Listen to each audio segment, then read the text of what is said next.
Okay, perfect. It seems that the recording is working, so welcome again. And now let's share the screen. Let's close this window. Okay, and now we should be set up and running. Okay, so today we'll discuss about, as you can see on the topic, about dynamics of mechanical systems. Yeah, so last time we developed a solver for kinematic analysis of mechanical systems. Yeah, which is nice. But typically we are more interested into dynamics of mechanical systems. Well, it depends on the applications, but the modern applications are more into this dynamic range. So about dynamics, we also want to write this approach for general solver. Yeah, so almost the same. Like we were analyzing kinematics of the slider crank mechanism by telling how the crank is moving. Yeah. Now we will stop telling how the crank is moving. Yeah, but we can put on the crank, for example, torque. Yeah, simulating some kind of the motor. Or we can just apply one of the very basic analysis would be applying just gravity to the system without any external torque. Yeah. Of course, practical relevance of this kind of analysis is quite minimal. It's just for academic purposes and showing that everything works, but still it would work for our case. Yeah. And so about dynamics itself, yeah. So for kinematics, kinematics is in practice solving geometry, yeah, of the system because we need to know where they are located, yeah. And then we assume that we include a time. So then we want to know how the location is changing. Then we have velocity, and then how the velocity is changing, and we have acceleration, yeah. For dynamics, we add into our equations forces and torques, and just we want to know how the system is actually moving under those forces and under those torques. From early education, early school education, we know that the world around us on this macro scale is governed by Newton's laws of motion, yeah, like it's shown by the first equation. So this is one of the form of writing that simply, yeah, the force that is acting on the mass, yeah, is proportional to the acceleration, and this coefficient of proportionality is its inertia. Yeah, so in practice, mass in kilograms in SI units. I think this is clear. Yeah. When we go to the system of particles, we get exactly the same equation. Yeah, just the definition of the terms slightly differs. Yeah. One thing that differs is that the m here is not mass of single particle, but it's mass of all the particles. Yeah. R double dot is not acceleration of this particle, but it's rather acceleration of the center of the mass of this group of particles. And F is sum of all external forces acting on all particles. Okay. I think this should be relatively clear, yeah. And then we get to the rigid body dynamics, yeah. And for rigid body dynamics, we use analogical description. The difference is that we don't have just acceleration of the displacement, yeah, because for the particle we cannot talk about rotations, yeah. For rigid bodies we can talk about rotations. And this is expressed also by here, but this inertia matrix that contains inertia, not only linear inertia, but also inertia associated with rotation of the body. Yeah, so moments of inertia. And F is vector of forces and torques acting on the body. Yeah. When we write it explicitly, MQ double dot equal to F looks like this. Yeah. So we know already those coordinates, and those are our standard Cartesian coordinates, reference point coordinates, so that describe our reference frame at our body. So here we have, of course, position in X, Y, and rotation of our reference frame. Those are accelerations of those properties, so that's why we have everywhere double dots. Yeah. First two are linear inertia. So we have linear inertia term, mm, yeah, and it's equal to just linear forces acting on the system, on the body. And IC is polar moment of inertia of this body. Yeah, so it's rotational inertia. Here we have angular velocity, excuse me, angular acceleration, and N are applied torques to the body. Okay. And the easiest approach to make it work is to put our reference frame in the center of the mass of the body. Yeah, it can work for any locations, but when you put it at the center of the mass, some of the terms vanished from this description. I hope there's nothing new here. Yeah. So then let's say about forces, yeah, because inertia is pretty clear, yeah, acceleration is pretty clear, it's just change of coordinates. So here we have few types of typical forces, yeah, basic forces description, yeah. One is, of course, gravitational force, yeah. Gravitational force doesn't affect directly rotation of the body, so it affects just it linearly, so it's simply written as column vector when we have m times gravitational acceleration. Single force is just a single force acting at some point P. Yeah, so let's say that we have some force, and here is it acts on the point, and its coordinates are fx and fy. Yeah, so simply we have here linear contribution that it's just force itself. Yeah, and here we are shown here is the torque contribution. Yeah, with respect to our reference frame. Maybe I should draw it. Should I draw it? Or is it clear? Okay, yeah. So here is just torque, yeah. So arm that it's acting, starting from our frame, yeah. So center of the mass and up to the force, yeah. So it's description of air cross product with the force. Nothing fancy here, yeah. And because of our description is planar, yeah, so it simplifies to this omega SIP. Omega we already know from the kinematics that appears in differentiation transpose Fi, yeah, and it's scalar because for planar case, yeah, all the forces are in the plane, yeah, so all the momentum are out of the plane, so it then can be easily described with just one scalar. Yep, single torque is just a torque. So yeah. Any questions?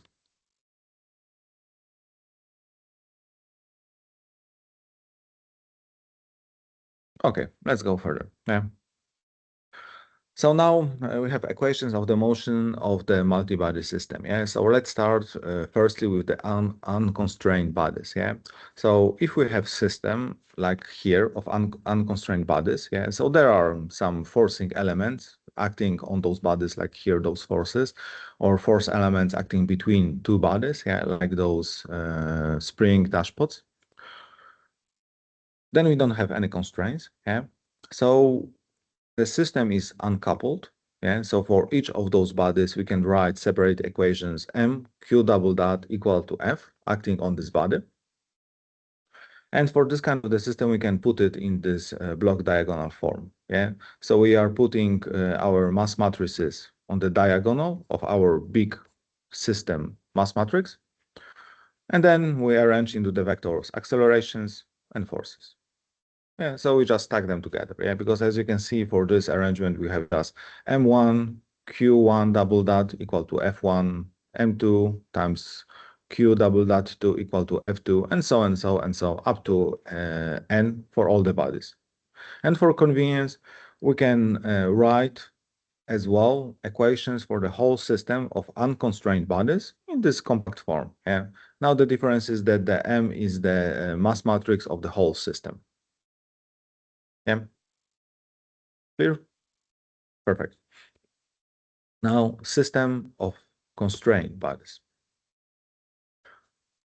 equations of motion with the Lagrange method. Known? Okay, so here we have those mq double dot equal to f, yeah? And we have to add constraints to our system, yeah? So the constraints, we know them from where? From the kinematic analysis, yeah? They are just, as the name suggests, constraining the motion of the system.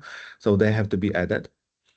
So this is one place when we put them, but we also need to provide their contribution here, yeah? And the reason why we provide the contribution of those constraints here is that in practice, they are exerting forces on our system, yeah? So, and this expression shows those force contributions. So simply CQT lambda are constraint forces. Yeah, so now we have inertia forces, constraint forces, and external forces,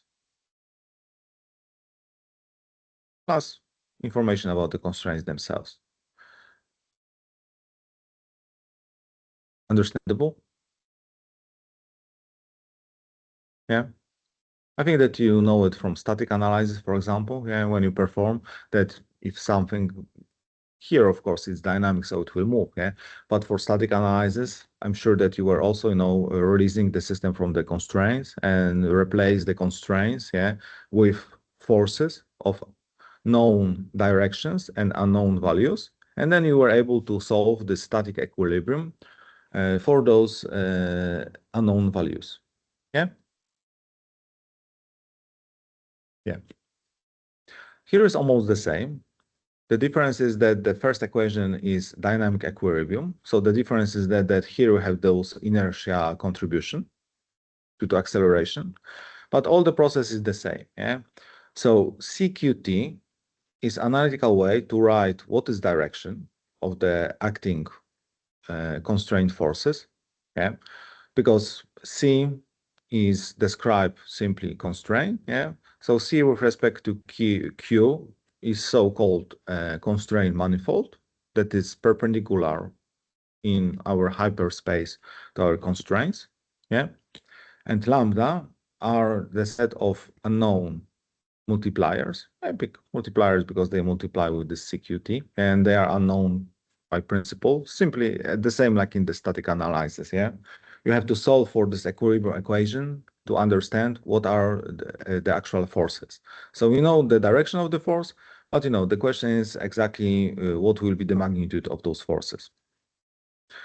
And by having those equations, yeah, we have two sets of unknowns. One set of unknowns are accelerations, and another set of unknowns are Lagrange multipliers. But because we have the number of the static dynamic equilibrium equations equal to the number of the coordinates, and the second equation, C equal to 0, is algebraic equation that it's equal to the number of our Lagrange multipliers. The system can be solved for both of those. Okay. Okay, perfect. Also note that we don't know how to solve above equations nicely. Yeah, because they are quite far from ODE. Yeah, at least it's not trivial because they include those nonlinear algebraic equations. Yeah. So if you take this simulation course area, you may have seen this form. Yeah. So one of the way to proceed is to replace the second equation, C equal to 0, with its second derivative. So we put here, instead of C equal to 0, we put here C double dot equal to 0. Okay? So after, when we differentiate this equation, C double dot equal to 0, yeah, it has also this form. If you already started solving our acceleration problem on kinematics, yeah, then you figure out that it has equation that C double dot for the constraints that doesn't depend on the time, and this will be the case in our dynamic analysis. Yeah, we have CQ times Q double dot minus G equal to 0. Yeah, with G is this vector of all the remaining forms that are not that do not depend on accelerations. Yeah.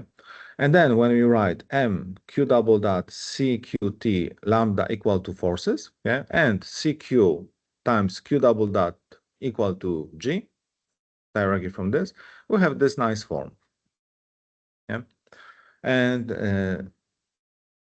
the niceness of this form came from the fact that we can solve this linear set of equations for q double dot and lambda. Yeah. And as we solve for q double dot, then we know what to do with this. Yeah, we can just integrate q double dot forward in time. Yeah. If we have accelerations, yeah, then we can just integrate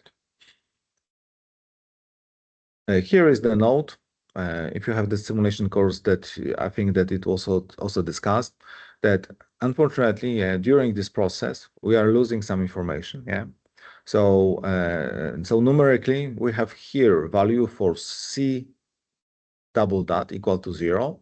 So the constraints at the acceleration level will be met nicely. Yeah. But numerical solution of this kind of equation, it's a little nasty. It's not so well conditioned equation. Yeah.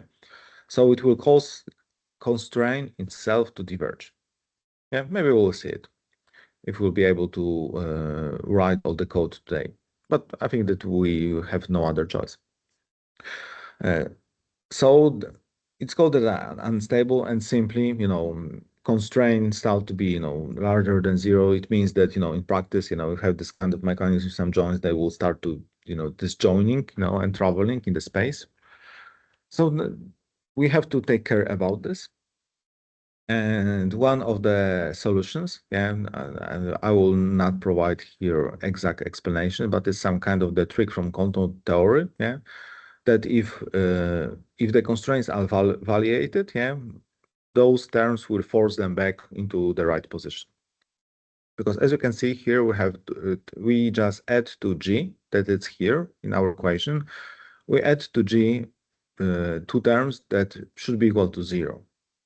Yeah, because c should be equal to 0 because those are our constraints, and of course c dot should also be equal to 0 because this is velocity of our constraints. Yeah. And the trick is here simply that, we are arranging them in the form with proper set of those coefficients that make them to get back to the position where c is equal to 0, c dot is equal to 0, and of course c double dot is also equal to 0. Okay. Now we have those two mysterious parameters. Yeah. We can study how they behave, but simply if we set them to some values that should be positive, and the optimal behavior is achieved when both of them has the same value. Yeah. So we will set, for example, alpha equal to beta equal to 10. Yeah. And then, the system should be stabilized and should be solved properly. Any questions? So I suppose that, but okay. So finally, getting from Newtonian mechanics to rigid body mechanics, from unconstrained system of equations to constrained system of equations using Lagrange multipliers, and then through even stabilization of constraints, we get to this part. Yeah.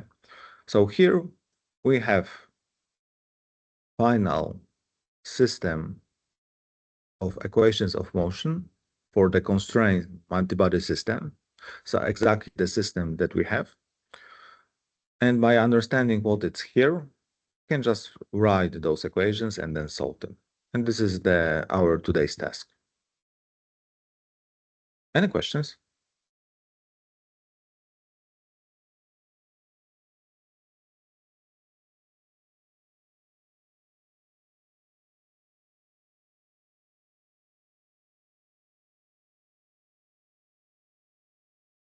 So are all those terms understandable?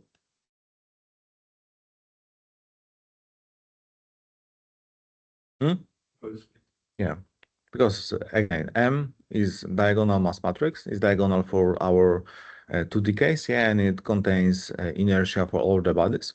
CQ is already known Jacobian of the constraints. Q double dot, simply our coordinates, accelerations for it.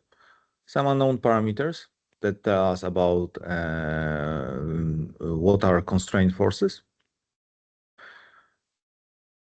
It's equal to F, so those are the forces and momentums acting on our bodies. G is the term that appears from a double differentiation of our constraints, constraint equation, velocity of the constraint, and those two terms equal to 0 are here to stabilize the numerics. Because, yeah, as you may figure out, one thing is about equations, another sometimes about numerics, yeah. Not always it gets hand to hand, yeah, because we cannot solve this analytically directly. We have to use approximation methods. And sometimes, those approximation methods need some corrections. Okay, because now we can, with all those, we can go into implementing the stuff. Should we go there? Okay, so where is my MATLAB? Here is my MATLAB. Okay, so last time we went into slider crank kinematics, yeah, and we were able to solve it for kinematics. And now we'll just copy paste our file and change its name to slider crank dynamics.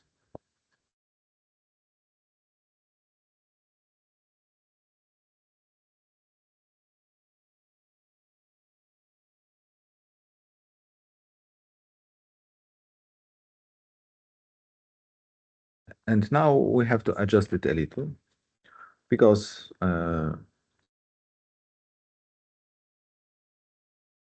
aside of the definition of the system, we need, okay, so let's make a note here, yeah.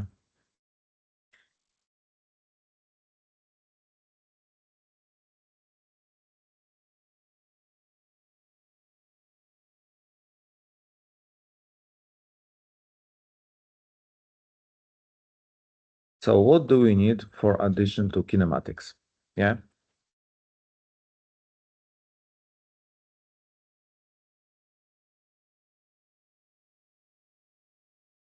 We need, of course, M. So we need inertia. Yeah.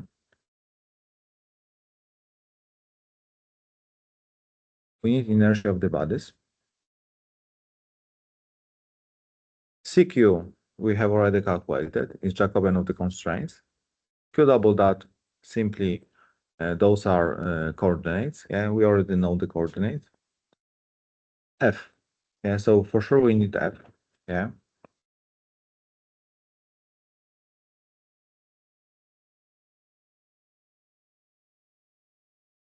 And some forces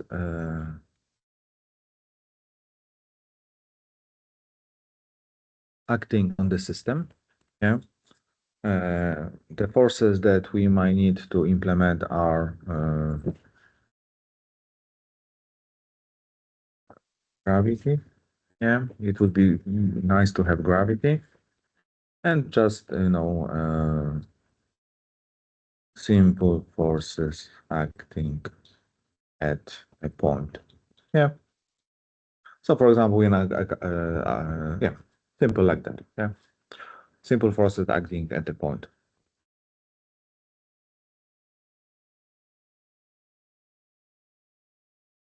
And then we need those. So we have C. We have C dot. We don't have really G. Yeah, it was your task, but what we can do? We have to implement it at least for revolute joints. We need G resulting from C resulting from acceleration equation constraints. Okay, I think this should be all. Any remarks to this? Is it clear to everyone?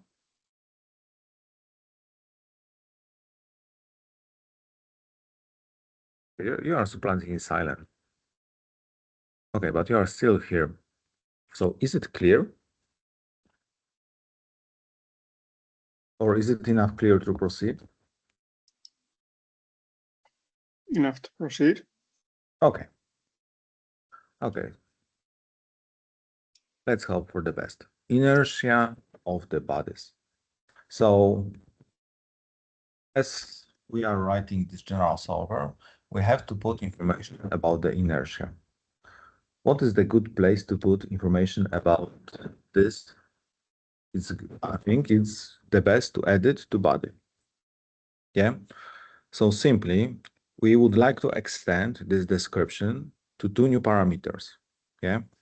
So at the moment we added that we add to the system the body with certain name and with two values. Yeah. So with our initial coordinates or zero coordinates, they are not even initial because we tell that we will just approximate them. But nevertheless, so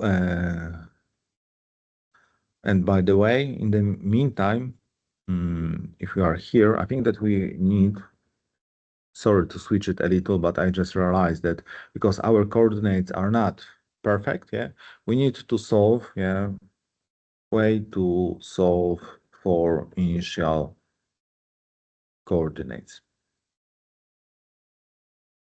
It means that we have to provide, we have to solve kinematics for a position at t equal to 0. We have to tackle it somehow.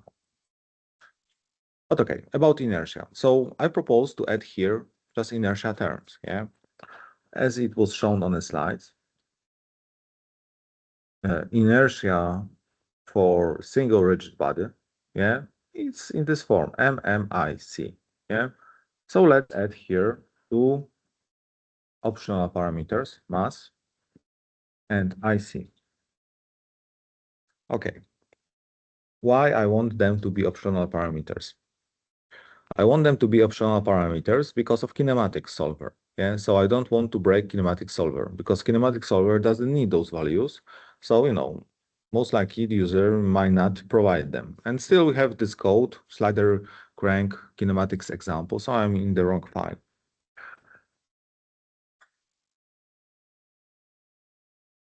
I can see that I have opened the wrong file. Yeah. So now I will fix it.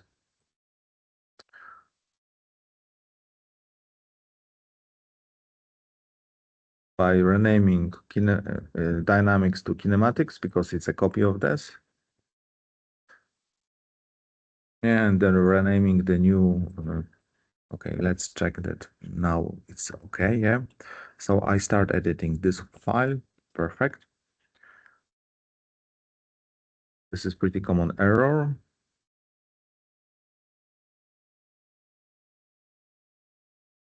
Okay, now it should be better. So now the file is correct. Slider crank dynamics example, yeah. So again, so in the kinematics example, there's no need to add those mass and IC, yeah. So it would be nice if they can be done as optional arguments, yeah. There are multiple ways to do this. So here, so not to dig into it, yeah. So here is the version of the code add body. Yeah, now I make a copy of it, yeah.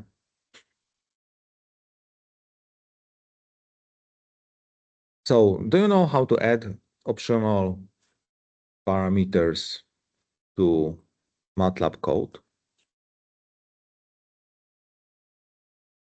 So let's open the original add body file, yeah. So because we want to add here those two parameters, mass and IC, and of course we will just add them to our struct.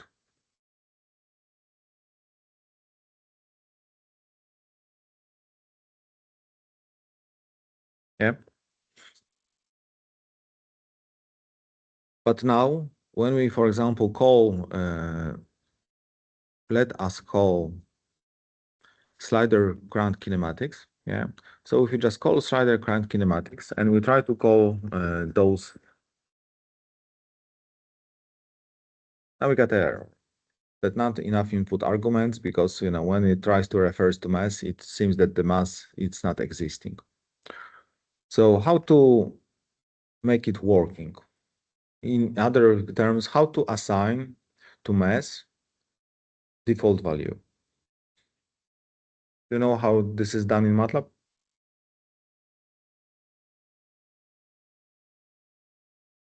There are at least many ways for doing this. One way is to use so-called, I don't know how they're called, yeah, but there are the set of function, yeah, for example, nargin, yeah, nargin is a function that tells you inside function how many arguments were passed to a function, yeah. So for example, we can write if nargin is smaller than 1, 2, 3, 4, 5, yeah, then we set mass equal to 1. Okay, so this is one way of doing this. And let's see for the kinematic. Yeah. Now we get error in other place, in the place I see. Yeah, because now mass is defined. Yeah. And we can even debug it. Yeah. Now when we add a parameter, we can see that end arc in. Can we see it? No, we can. And arc in is equal to 4 because we provide 4 parameters, sys, name, r, and phi. Yeah. And mass and IC are not defined. Yeah. And then, because this is the case, yeah, we can step through the file, then mass will be added. Yeah, so it works until now because we still haven't handled IC. Yeah. So then it raises the error. So this works and can be done, and there is many code that you can see that works that way. Yeah. Is it clear how it works? Yeah. But there is a modern way of handling this. And the modern way is handling this by creating arguments block in function. Yeah. So I have already created arguments block. Do you want me to make it by hand so you can follow? Yeah. So another way is to, but I will just put it aside. Yeah. To have it here because I don't want to remember all those names. Yeah. But so we can put this kind of arguments block, and if you go to documentation, yeah. So there is. Can you see it at all? It's a little small. Yeah. So function argument validation. Yeah. So this is just block that in general validate function arguments as it's stated here. Yeah. So it works that way that when you have function, yeah, with any name, and then you have some input arguments like we have, we can add this block argument end, yeah. And as you can see here, we can define for each of the input arguments, yeah, we can define any of the following, yeah. Then we can request it to be of certain size, yeah, of certain class, so type, yeah. Here are some validation functions that make this argument to be of proper value, yeah, for the function, and then it can also have default value. Yeah, makes sense? So then I like it far more than counting those numbers here because it's not very well, manageable because then first you have to count it, many times, then you have many of those ifs. I never like it. So then we can put those uh, arguments and block, and as you can see here, it just add. So this is nice. Add all those our our input arguments, this will already work, yeah, because the requirement for the arguments block is to have all those arguments, yeah, and if we do not provide any extra information, it just works, yeah. In the simplest form for our use, we can write here must equal to 1, IC equal to 1, and this would already work. And then we can go again to slider crack example and run this section. I don't know if it was clear enough, yeah. But if we run this and run this, we already has no errors, yeah. And then when we examine, we check the sys, we can see that here we have those values of default, with default values, yeah. So this is the minimum approach. However, here I have written a longer expression, yeah. Because again, as you can see from documentation, you can request it to be a certain size, class, and function. Yeah? So for example, for sys, we know that sys should be size of 1 to 1 because it's only one system for us. Yeah, and it should be of class struct.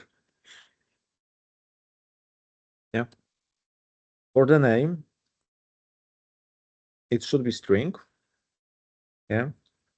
And you can write here for this class function that, we want the name to not be 0. Yeah. So we want name to be something. Yeah. So we don't want to have empty name. Yeah.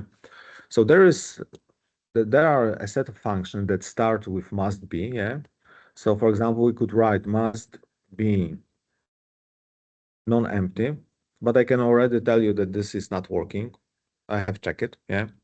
Because when I just pass argument that was double quotes with no string, this is not empty. You can Google why, yeah. And the super, okay. So that I check that must be non-zero length text. Yeah, so there is special case for this, must be non-zero length text. And I suppose that, I hope that it explains what does it mean, yeah. And using this occasion, I have written verification function for our case must be unique body name. I hope that it's clear what it is doing, yeah.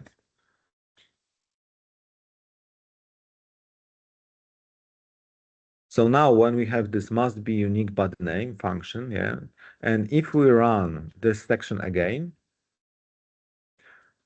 because we already have system and we already have those bodies into the system because I run the code. So if I run this section again, I got the error, invalid argument at position 2. The body name must be unique for the system. I think it's a nice feature, yeah. And this function, I wrote in the meantime this function because I wanted to focus more on about dynamics than writing all those verification, yeah. I take this partly from exactly this documentation that shows here, example of how to write custom validation function, yeah. And this validation function gets value, which is the name, yeah. As you can see here, it's the name. So maybe I should call it name, but the name. As we know, it doesn't matter, yeah. So but the name and this is, because we have to check in this is. And simply for all bodies of the system, it check if the name is there. And if the name is there, it rises error. Okay. So it works that way. Yeah. And for error, it's pretty easy, yeah. So we want it to be 2 by 1, yeah. We want it to be double, and we want it to be finite.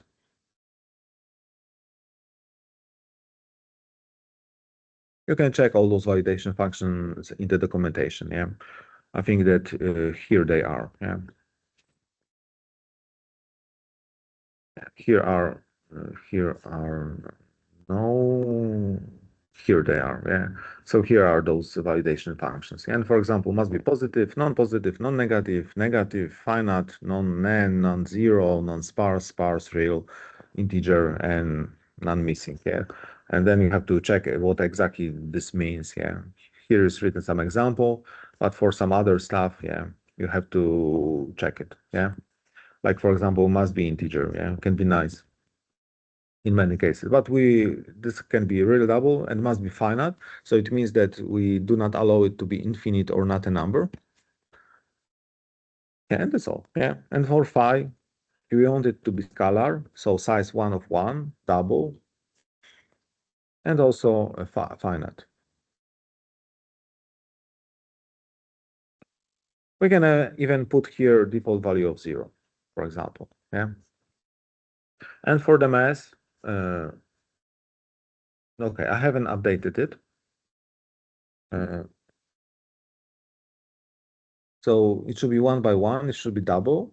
Yeah. And then we can provide verification because I put it here, must be numeric and must be real. But I don't think that we need, especially numeric doesn't tell a lot, yeah, because double is already a numeric type, so it will work. And double is real, it's not a complex, yeah, so it cannot hold complex.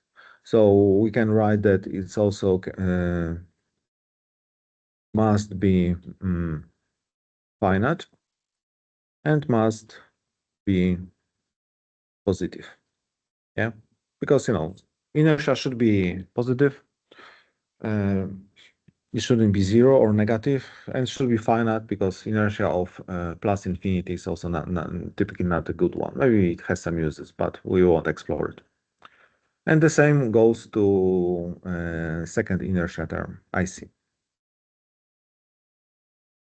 So now I will delete my example file.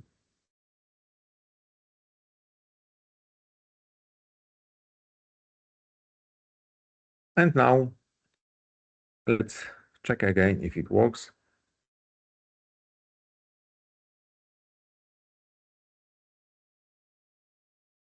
Yeah, no errors. So we have added successfully all our bodies with some default inertia. And in the same time, for our dynamic example, it allows us to put here some actual inertia properties. Yeah. So we have here our system.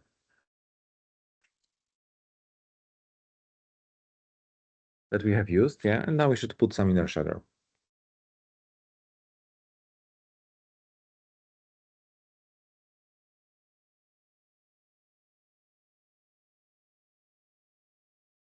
So for the ground, I will just leave default values, yeah, because ground won't move, so it can be 1, 1, and no issues here. And for the crank, how much can this kind of 20 centimeter rod weight? Should it be 1 kilo? Yeah. So let's make our crank 1 kilo. And then what should be its inertia? Yeah, because typically, let's say that it's the typical slander. Yeah, so it's this 1/12 of ml. Yeah. So I think that we can write here simply that it's 1/12 times m is 1, times l. L is, we use millimeters, so it's 200.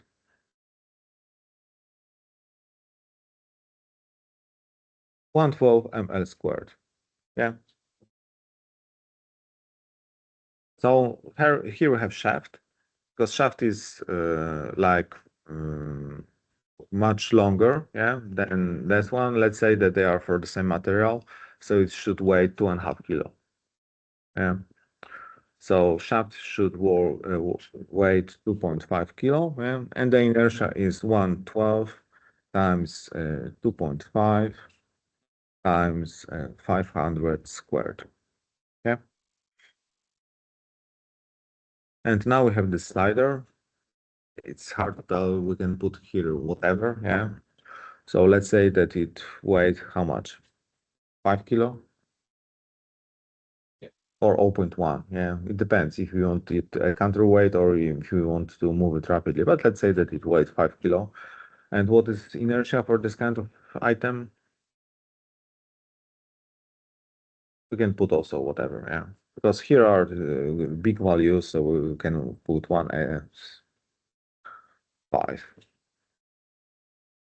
Because our inertia is high because we are working with millimeters square times kilograms. Okay. So here we have inertia, yeah? So to have the first body met, we need, I think that when I write here inertia of the bodies, yeah, we need mass matrix. Yeah, so we have to write a function to meet the point 1, yeah. So get the mass matrix. Mass matrix is constant, yeah. So M is equal to mass matrix of cis, yeah. Simple like that. And now we have to implement this function.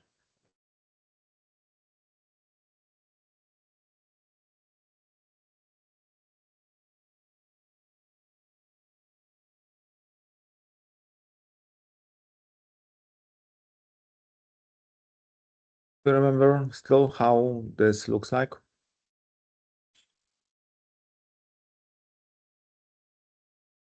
NC is equal to function n coordinates of cis, yeah. And M is, we can put it in many ways, yeah.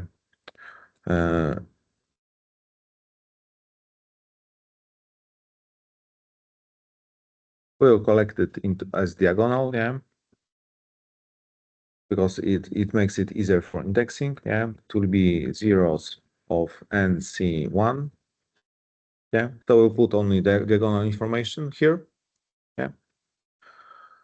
And then we look for B equal to cis bodies, P in the X equal body coordinate from name, body index from name.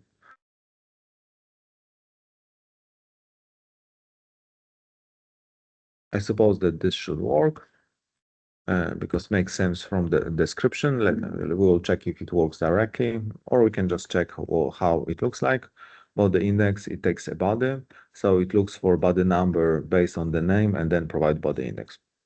Looks fine.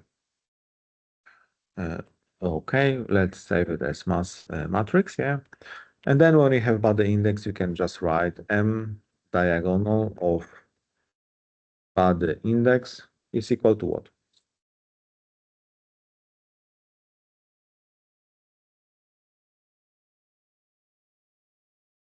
Oh, it was twice mass because we have X and Y. So we have two linear terms for linear inertia and only one for rotational. So it's B mass, B mass, B IC.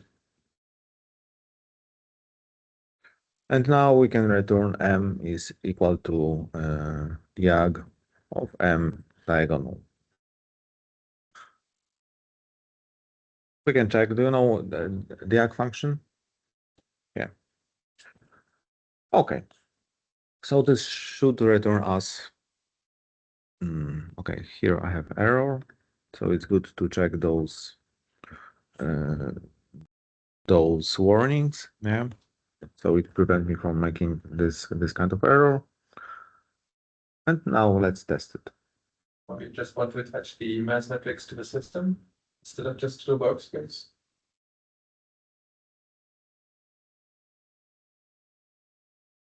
We could. But the reason typically it's not done is that mass matrix for general case, general 3D multibody is not linear. Is it not linear? No, it is linear. No. I'm wrong. Yeah, it's non-linear for flexible bodies. Yeah. So it depends. So we can do either of those. Yeah. So we don't have post-processing function here. Yeah. So if we had some post-processing function, maybe we could do this. Yeah. But, yeah. Even if we want to attach to the system, yeah, we need to write a function that calls it. Yeah. But let's leave it that way for a while. or most likely we'll leave it that way in general. So after running this, our mass matrix is incorrect. And I believe it's incorrect because we haven't based it on proper input. So let's call it again, empty system, add bodies, and now mass matrix, and let's hope for the best. Yeah, now it looks much better. Yeah. So this is properties of the ground, first tree. Yeah. Then next tree is properties of this our crank. Yeah. So 1, 1 as the mass, and then some big value. Okay, 3, 10 to the minus 10 to the 5. Yeah. Then we have 2.5, 2.5, and some larger value, and then we have 5, 5, and 100,000 as expected. Yeah. So it seems to work. Yeah. So I think that we can cross out this term.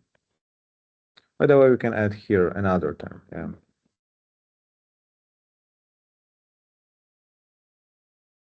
Form equations of motion, and then solve equations of motion. So hopefully we'll get it to this stage. Yeah? If we form equations of motion, then solving, you can solve it at home.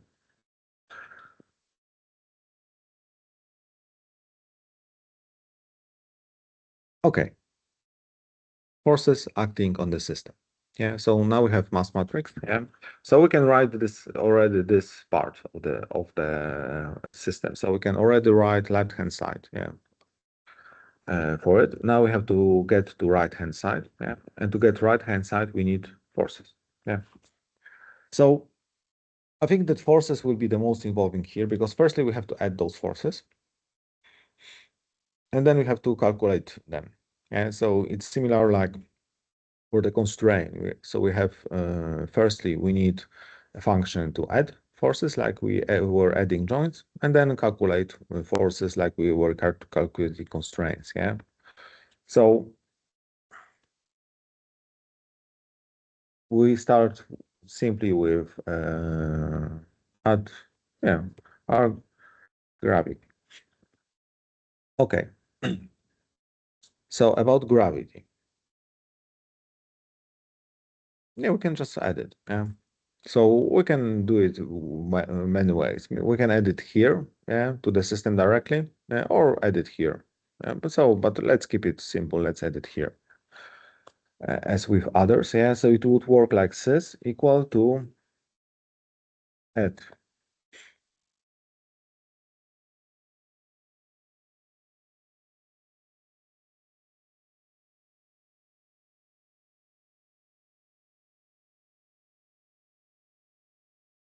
Yeah. So something like this. Yeah. Simply, because gravity works for the whole system. So and from this description, like here, yeah, we need just information about gravitational acceleration. Okay. So we can define here that G is equal to pretty standard 0 minus 9.81.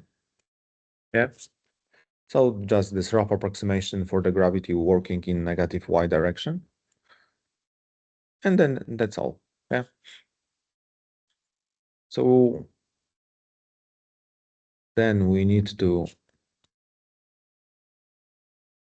implement this function.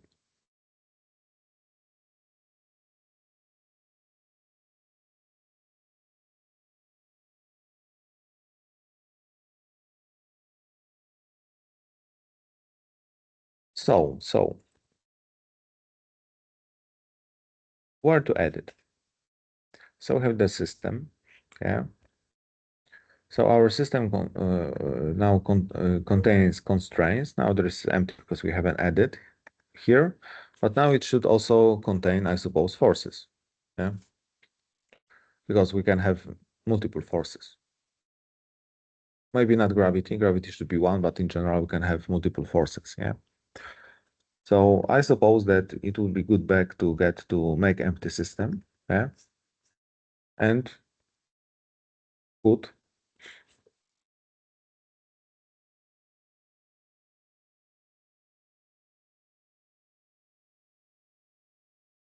add force gravity equal to empty, yeah, and sys force, how to call it? Well, can be single, yeah. Okay, so now we are adding forces, yeah. So now we want to provide forces gravity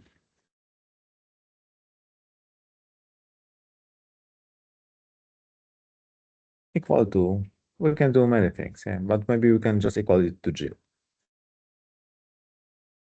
Yeah. And maybe we can even, yeah, simple like that. Because we don't need more information, yeah. So, will it work? Or do you want to add here field acceleration?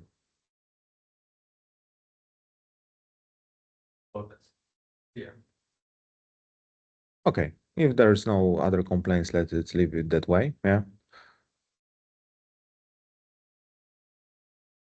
And then I think that this should even work. Yeah, it should work because, adding MATLAB is dynamic, so adding this kind of the structure, we haven't extended it here, yeah. So that's why it works, yeah. And simply we have gravity, and gravity has value. So this is the force gravity. It makes even sense, yeah. And next is to add single force.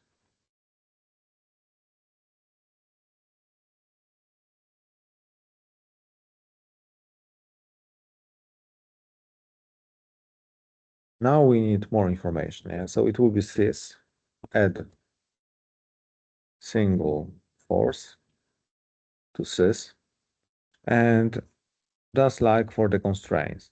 First is body name, yeah. Force acts, this kind of the force acts on one body, so we need just one body. If you wanted to add something like spring, yeah, between the bodies, then we have to define multiple bodies, but we'll skip it. Adding springs in general code is pretty involving, but not terrible, not terribly involving, yeah.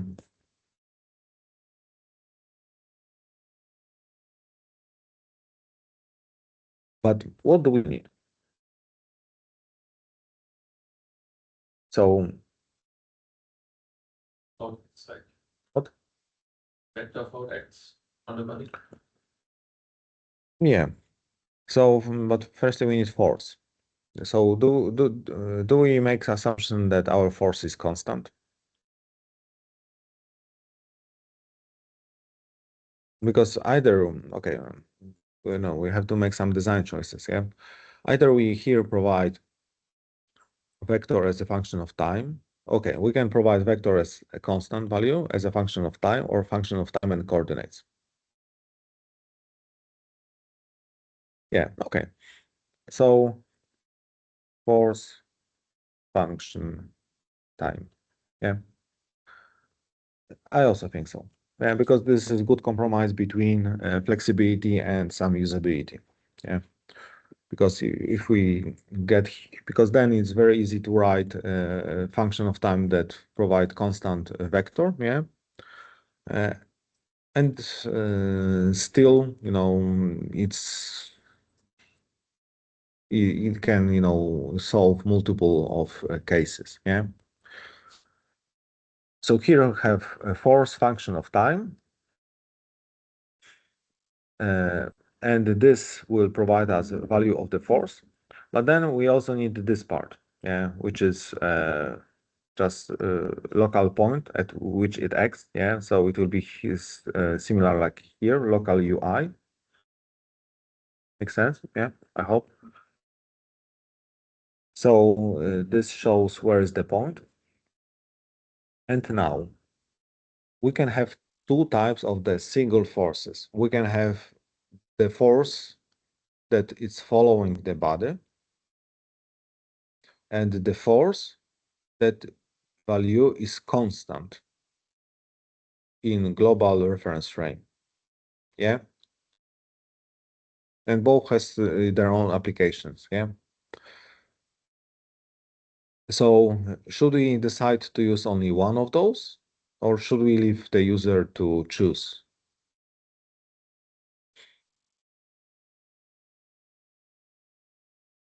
Use just the single force which acts like on the body. Because it's pretty simple to implement both of them. So you can just say like a string or which library does decide. Yeah, we can just put here, Boolean flag, maybe, or here we can provide a Boolean flag in practice, yeah, for our description. So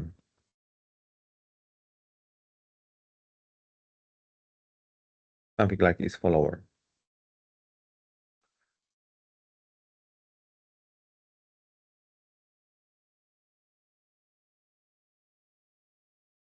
Yeah.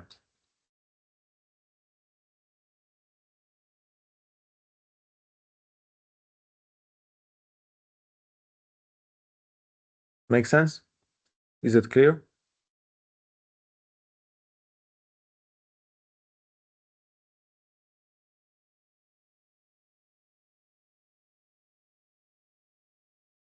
So firstly, let's add this function. Yeah.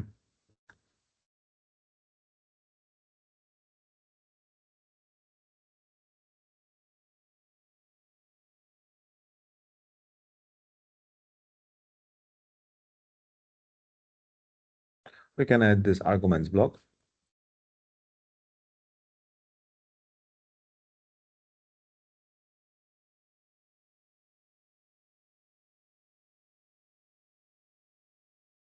Here even we could already make this kind of verification that name exists, but let's leave it. I have left those force function time because, then it must be a function, then I have to check how to check it. So local UI is 2 times 1 double, yeah, and its follower is it's Boolean.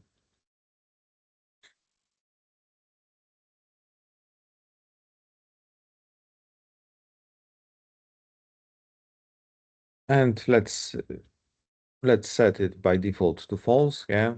So it means that by default we will assume that the function is not acting. What do I want to say? That by default, the force is constant in global reference frame, so it's not following our body. Okay.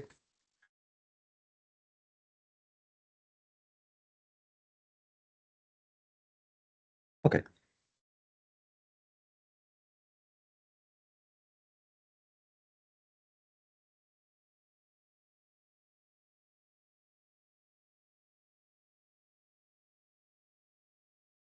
So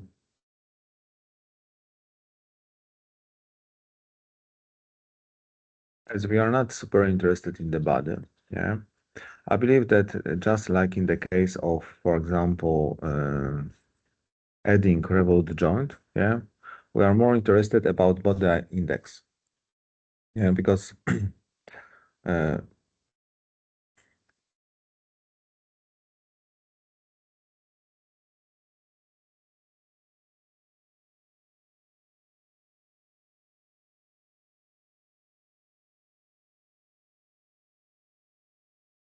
um,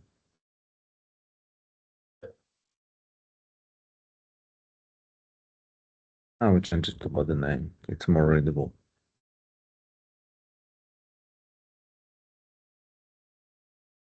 So yeah. So the first argument will be body index, yeah, because what we need from the body. We want to know where to put the force because the force is attached to body. We might need to get some coordinates like for AI if it's follower or not, especially if it's follower. And that's all. Yeah. Because we need to, okay, it's not about following, it's about transforming this, because we have to transform all to global coordinate frame, yeah. But then we also need only coordinates to get, yeah. So we need local U to know how to adjust it. We have to store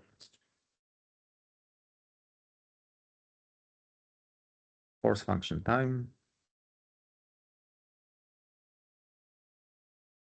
because we have to evaluate the function, yeah. And then we need to store the information about is it follower or not.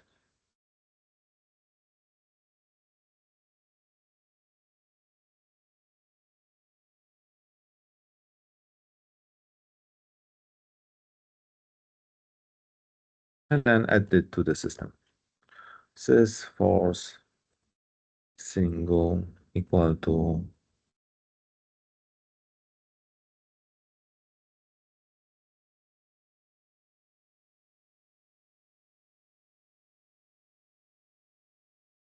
okay. Now let's see if it works. Yeah. So to make it working, let's start from here. Add bodies. Okay, I already add them. Calculate again mass matrix, add gravity, and now see if we can add those forces. Yeah.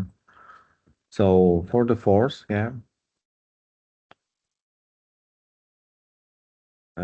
What would be good choice for the force? Yeah, we can either have the force that works on our crank, or the force that acts on the slider. Yeah, let's apply force that simply acts on the slider. Yeah. So then we'll have the system. So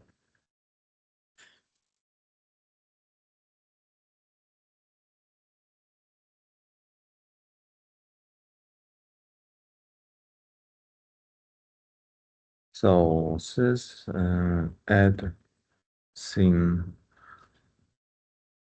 simple constraint, not single force, to the system, to the slider. Let's, as we discussed, it will be function of time, but we will keep it constant, yeah. And for our case, what will be the value of the force? For example, it can be like 10 newtons in this direction, yeah. 10, 0, yeah, is our function. Local UI, in our case, can be simply 0, 0, because for the slider, it's not a big deal, yeah. So we can act simply at the center.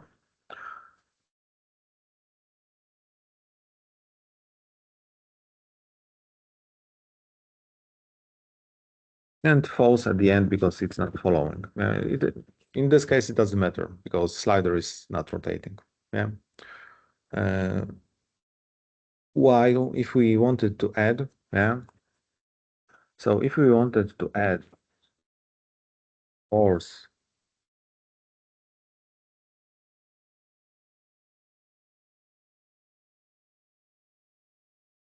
at the crank, yeah, we can add single force for the system and for the crank.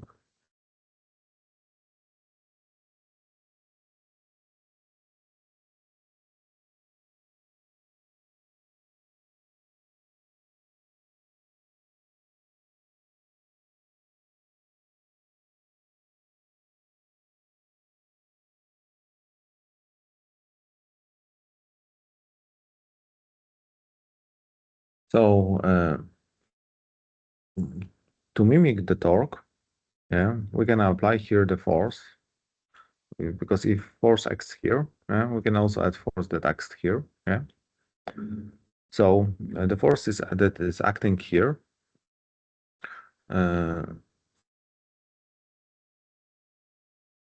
we would like to make the force that is acting in, for example, negative y direction in the local coordinate frame. Yeah.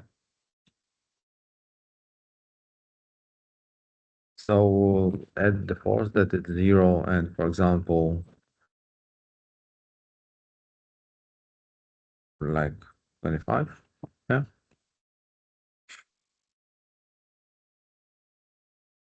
So here we will have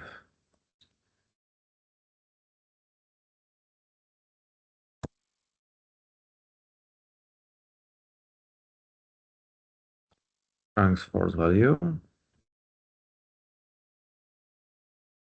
It will be acting at this point, which is again 0, 0.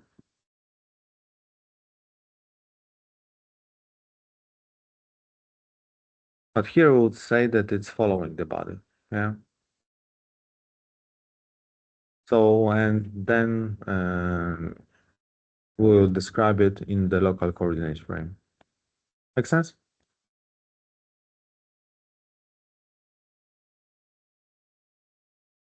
Okay.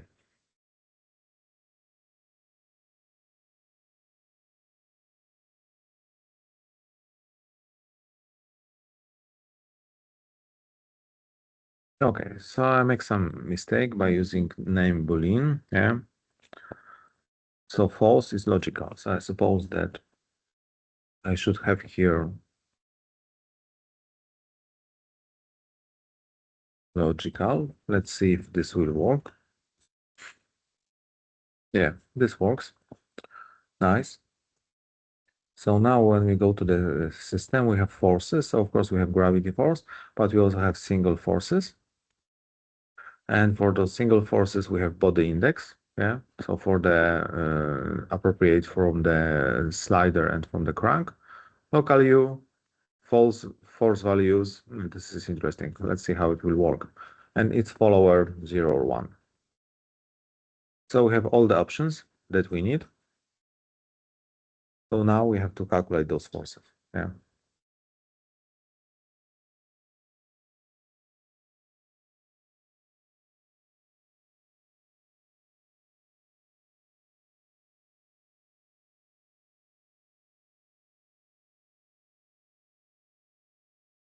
So we want to have F equal to forces or system. And we need time.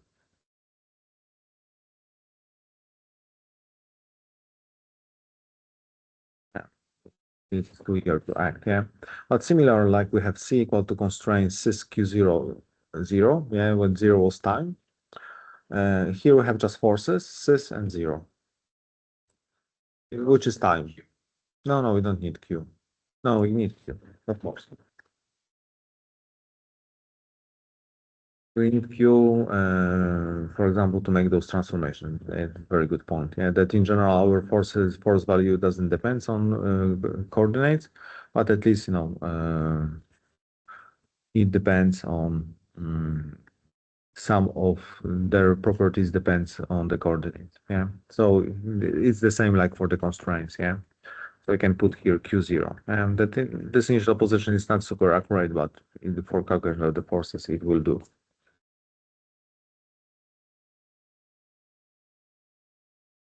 And now, okay.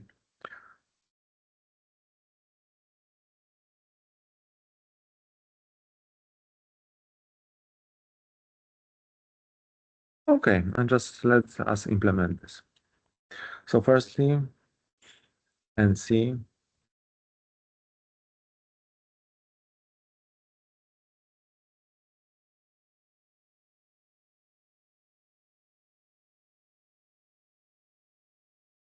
But firstly, the size of the forces is the size of the same as the number of coordinates. I hope this is clear. Yeah. So firstly, let's talk gravity. So if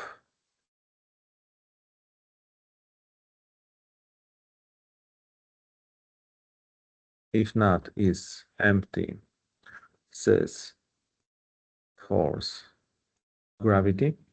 Yeah. So if gravity is defined, then what we should do?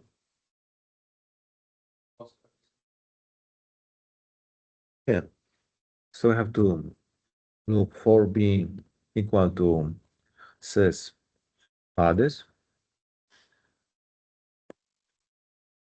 and we need body index cis B, yeah, and then we will add that f of body index is equal to what? Exactly as was written here. Yeah. So it's equal to B mass times cis force gravity 0.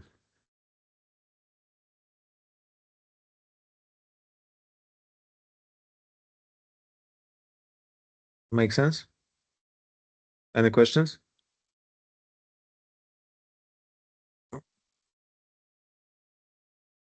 No questions? It's just this expression. Body mass times gravity accelerations and 0 for momentum. Yeah, but we could, but but why? Then I have to add transpose here, put here, yeah. So this is equivalent, and it runs faster. And it's, I don't know, it's still easier to me. But again, this is just math expression, and how to go from math to implementation is not always, extremely straightforward. Okay, but then we have single force acting on the body. Yeah. So for S equal to cis force single, yeah.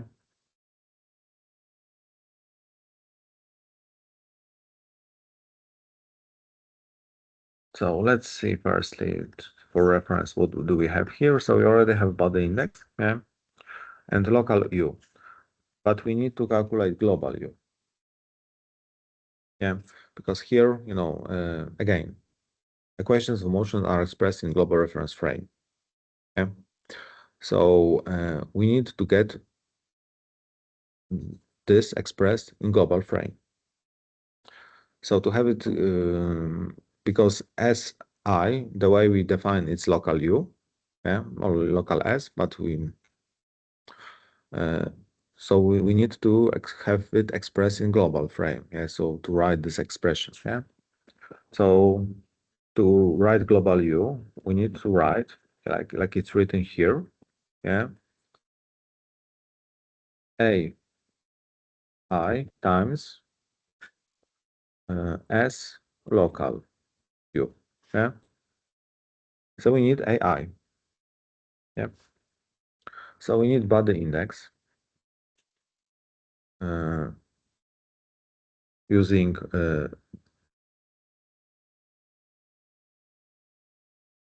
Start.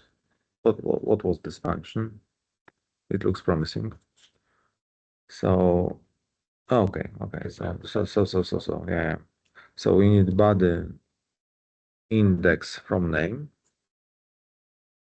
Yeah. No, we don't need. Yeah, exactly. We have body index. Yeah, sorry, because we already decoded because we know that this is the only thing that we use it. Yeah. So we have it here. Yeah. So we need to provide that AI. So let's just have it.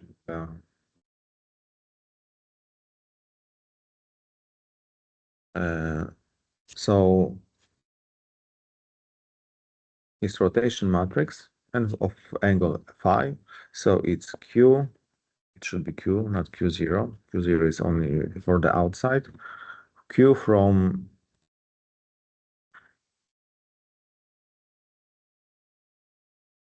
I hope it's clear, yeah. So phi I, maybe I can write it just explicitly. It won't harm. So our angle for the body, we can get it from the vector or global coordinate, yeah, for body index 3. And then based on angle, we can calculate rotation matrix, and having rotation matrix, we can calculate global U. Okay. Now we need to calculate global F. Yeah. So F value is equal to, I will just copy paste this to avoid the typos. So it's S force of T. Yeah. So this is value of the force.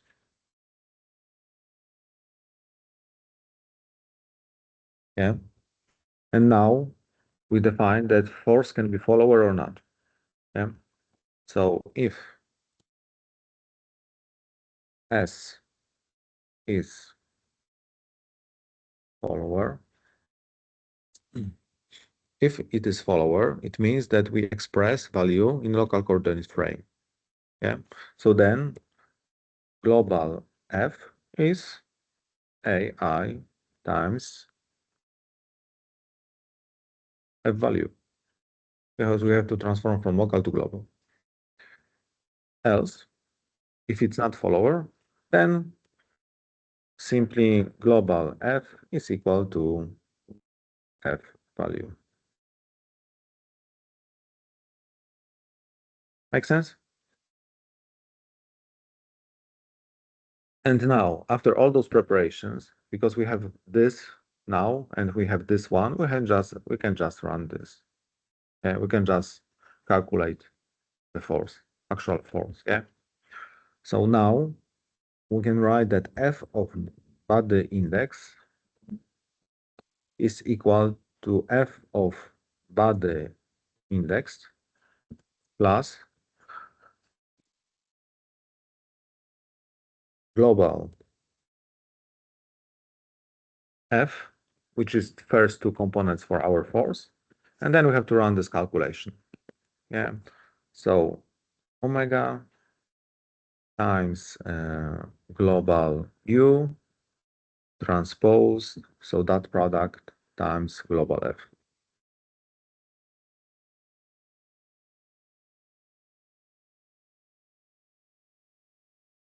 Oh, does this make sense?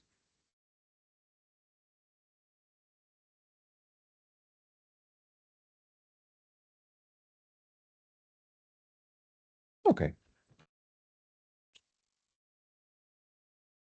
Any questions from anyone? Let's see if it works.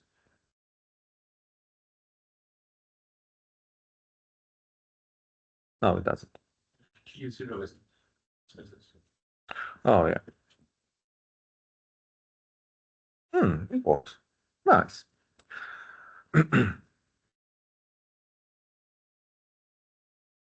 By the way, here, as you have noticed, I added F equal to F plus something, simply because, we are compounding those forces.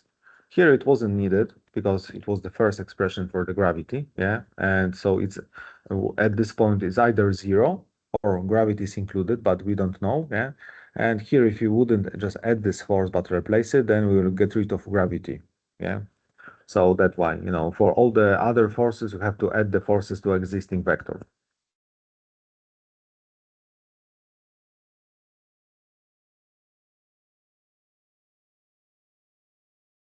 Okay, let's see if this makes sense. So, of course, we have the force acting on the ground. Doesn't make too much sense. Maybe you can just exclude it, but, it's a body. It's fully constrained, but we're expecting it to be stuff like that because there is only gravity. Yeah. For our link, we also expect to have only gravity. And the reason is because, we didn't put there any kind of the force, yeah? So it's only gravity, so it's 2.5 times 9.81. Looks right, yeah? Here we have contribution of two factors, yeah? So firstly, for the slider, we have the force, yeah? And gravity. Does it make sense?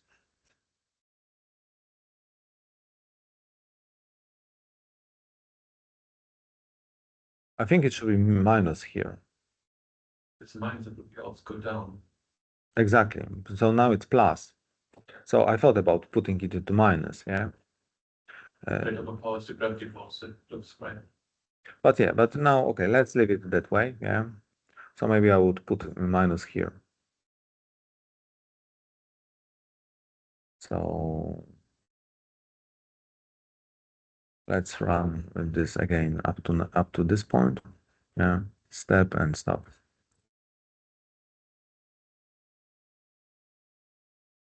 So I think it looks right, yeah, because let's get to here. So we have first the force acting in this direction, yeah. So so if we calculate on the x, yeah, it was 25. Here is sine of 30, yeah. Here is so it's here is 30 degrees, here is 60 degrees. I think that this contribution makes sense, that it's half of it, so it should be 12.5, yeah. And here is bigger contribution minus gravity. We have to calculate it more carefully, but I think that, you know, it looks like it makes sense, yeah. And for the slider, we have just gravity acting here, 5 times 9.8, and here we have just minus 10 in global, yeah. Okay. Looks reasonable, fortunately, yeah. So now we have forces.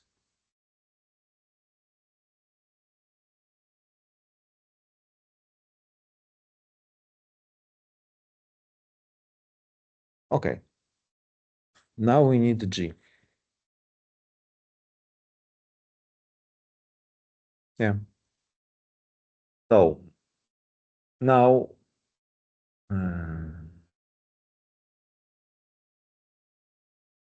now we can add all those joints. We can calculate constraints, all the other constraints,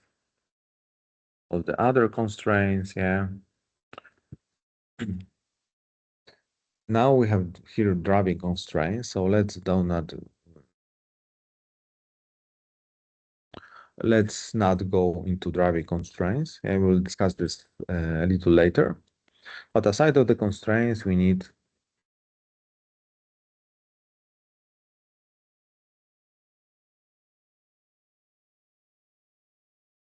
G vector. Yeah. So let's take our constraints. Yeah. Let's just. Is it okay? Constraints G. Maybe it's not the best name, but so.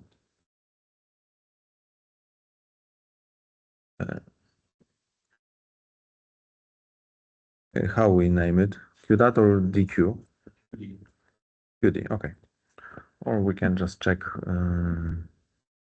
for solve kinematics. Yeah, it's QD. Because for this we need it, yeah, and let's rename it to G. Okay, perfect. So of course, the size of G is the same as the size of the constraints, yeah. We know that for simple and for driving constraints, G is not existing, yeah. So we can just remove this part. This part we remove because we check it on the constraints only. So we need to calculate G for revolute joint. Yeah. And as far as I remember, I think that I do not have it here. Yeah. I have it in our last slides. Yeah. Yeah. So why decide to open when it's not open? Okay. New. If they are of at least the second order. Yeah, they exist. But for dynamics, yeah, that's true. All right. Dynamics just simplify it to just not existing. Yeah. So you're right. So let's revert it. Very good point. Yeah. So here is 0.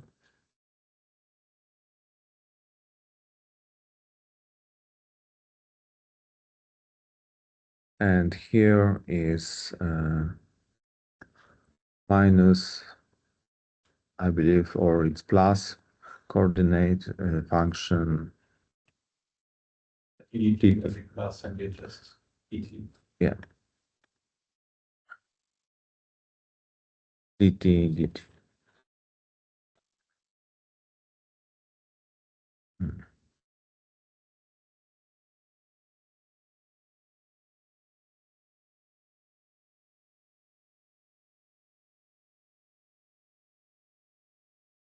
But because we don't have it and we don't need it, so I will just work it out. But just to know that it's here, yeah. And remove this part. Yeah, but good point. But let's take a look on the slides from the last week. Okay, opening preview. Okay, and where do we have it?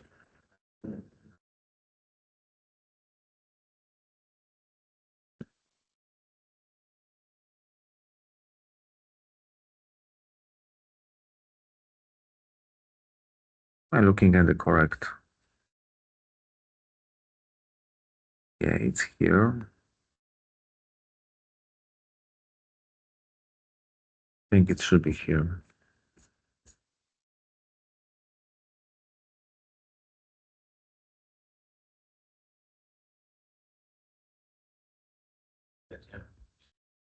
Yeah, it's here. Okay, so here we have G. So let's keep it here and let's just code it. So for G, firstly, we have AI. So AI, local UI times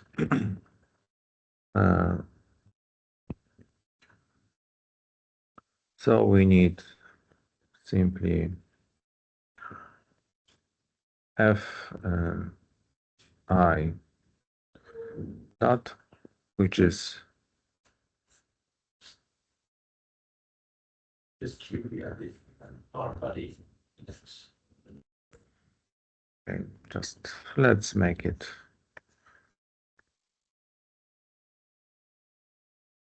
QID will be QD, QJD will be QD. We don't need velocity this one, so QID is that one. We won't need this, so we have that one, yeah, okay. So the first contribution came from body I. Hmm?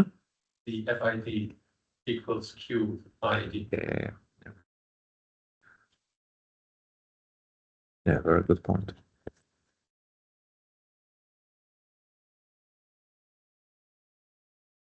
Minus exactly AJ local UJ times FIJD squared. Okay. We can remove this as not needed as well, this as not needed. Okay, it could be simplified by combining those, but it's just a technical detail. For the rest, I suppose, I hope it's readable. And we have G. Yeah. And G, in our case, doesn't depend on time. I will leave it for you because you might need it for this acceleration analysis. Yeah.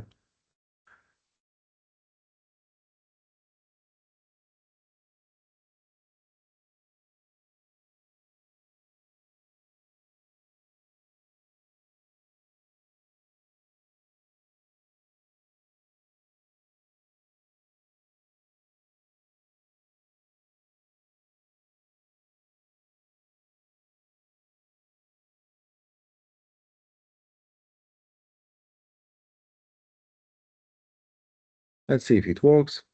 It seems that it works.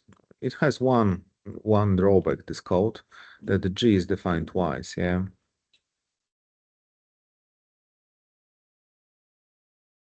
So I'll just call it gravity here. So G is 0.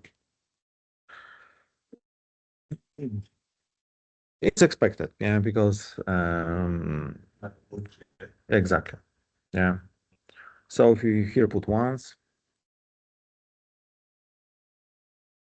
then we don't have values for simple constraints. We get some values for our coordinates because it's AIU, so it's transformation of. I think this makes sense because it's transformation of U vectors to the global times velocity. Velocity is 1, so yeah, it looks quite reasonable. Okay, so it works. So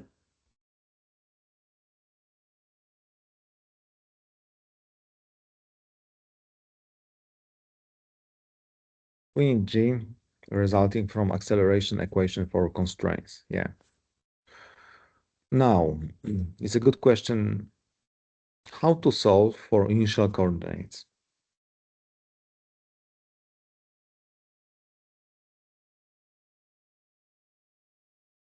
Just Q0. Q0, so this is this kind of the issue, yeah, that Q0 is what? Position. What? The initial position. Q0. Yeah, but it's based on our rough approximation. So the issue is that if we define Q0 that way, then for sure it doesn't resemble any realistic position of the system. Yeah. So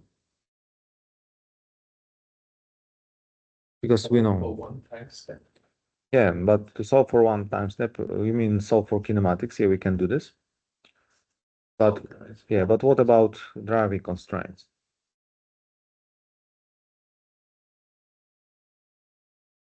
Because the issue is that our system has 1 degree of freedom, and this degree of freedom is not defined. So I think that we have to define 1 degree of freedom and solve for it. Yeah. So I propose that to make the very last effort before we will get into forming equations of motion, yeah, we will write a function to solve kinematics for initial time step.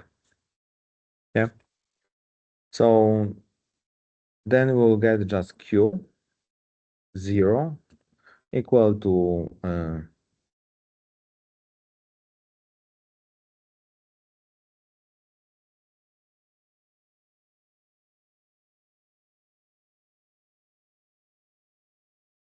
forces. But the issue is that we might need some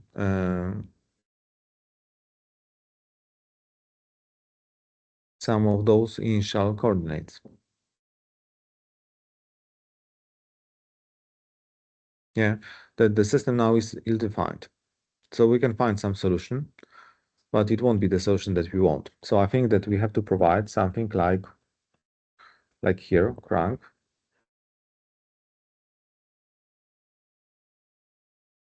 Fi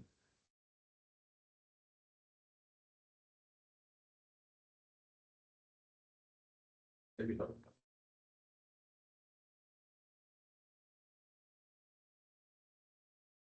and phi 0.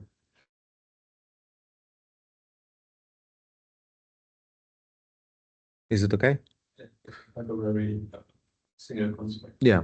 The issue is that this code won't work for the systems with multiple degrees of freedom. But I think that you can extend it if needed. Yeah. So then we will remove those driving constraints because we don't want to have them. And we have to implement this function.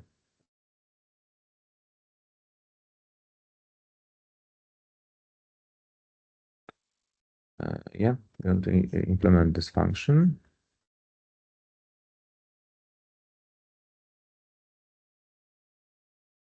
So here we have in practice body name. Then we have body coordinate.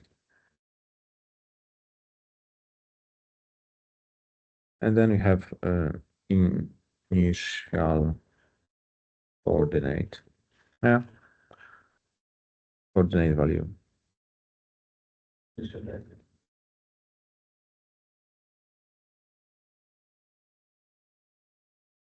It can be initial value. Yeah. So the plan is to add driving constraint, solve for kinematics one step, return Q0. Yeah. So firstly, we have to add sys add driving constraint sys body name. Okay, so it's called coordinate ID. So let's call it coordinate ID as well here.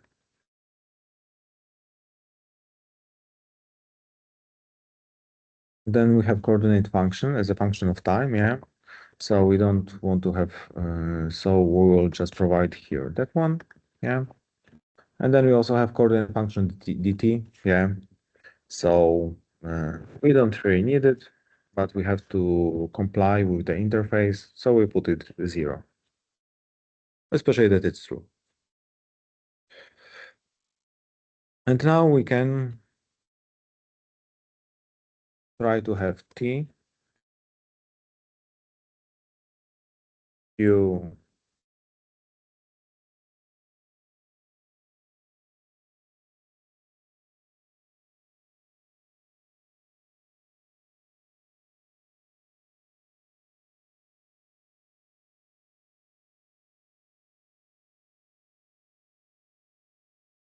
let's hope it will work,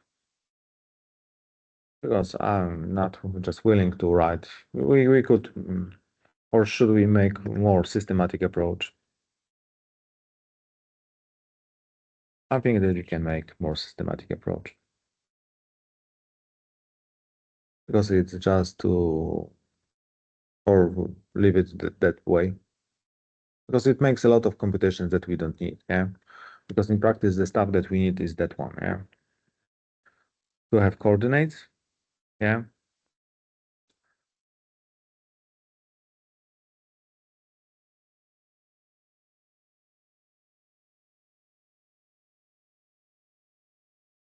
We need those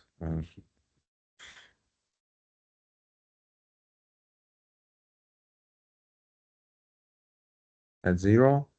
Then we need Jacobian for system of Q initial, yeah. And then we just have to solve it for Q0. For function, Q last again. Okay, here I make mistake, of course. Yeah, that's true. It was old one. Yeah, so here is just Q initial and tolerance. We can use the same value that it's here. Yeah.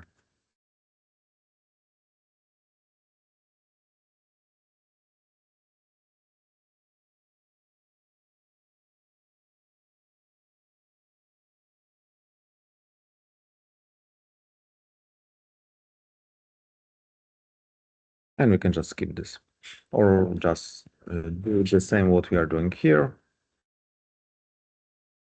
Oh, we even don't have to do this. Error will be raised. Yeah. Can it be that way? So we add the driving constraint because system is not provided to the outside. It won't be visible in our workspace, so we don't have to remove it later. It will be only added locally.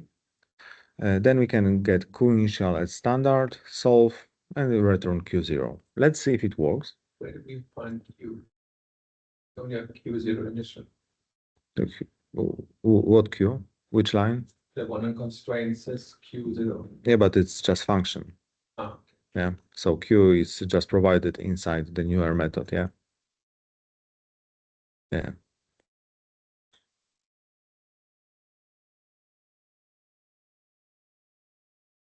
Let's check it. We get at least no errors. And now we get some Q0. So let's check constraints. And there are numerical zeros. So it works. Yeah. Good.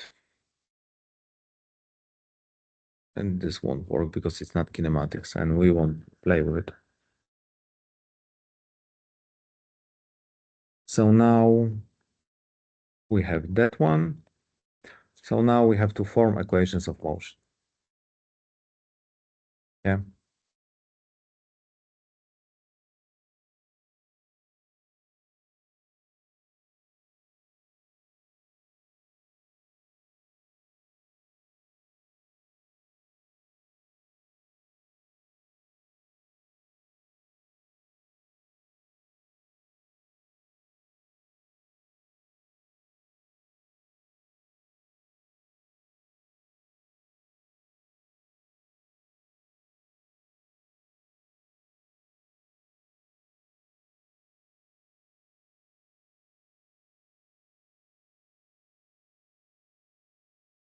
Okay.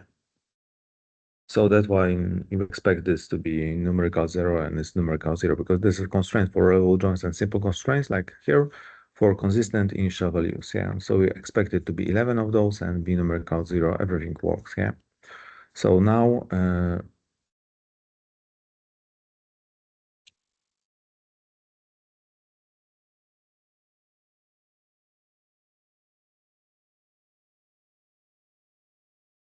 okay. So formulate equations of motion, solve them for t equal to 0. Yeah. So where are our equations of motion? I think that they are here. Yeah. So we have formulate left-hand side first. Yeah. So we have M. So we need CQ.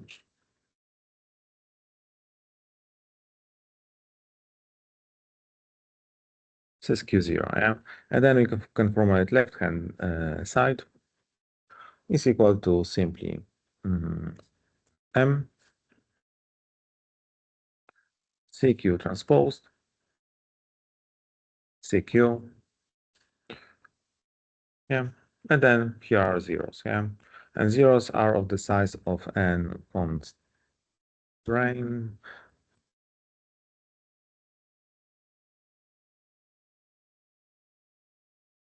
And so this is zeros of n.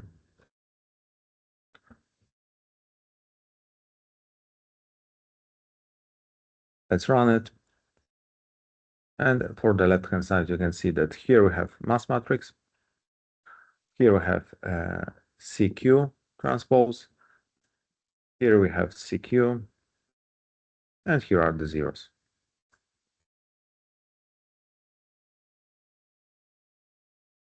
We can click, okay, so here are some odd errors. Yeah. So we can quickly check the rank of L left-hand side. It's 23. And size of left-hand side, 23. So the same is full rank as it should be for us to be able to solve it. Yeah. Now we have to provide right-hand side. Yeah. So to have right-hand side, we need several terms. Yeah. So we need to have F force cis Q0 T. Yeah, but to make it a little more general, yeah. And so we have forces, now we have G. G is equal to constraints G, I think that we have calculated already, but Q0, QD0.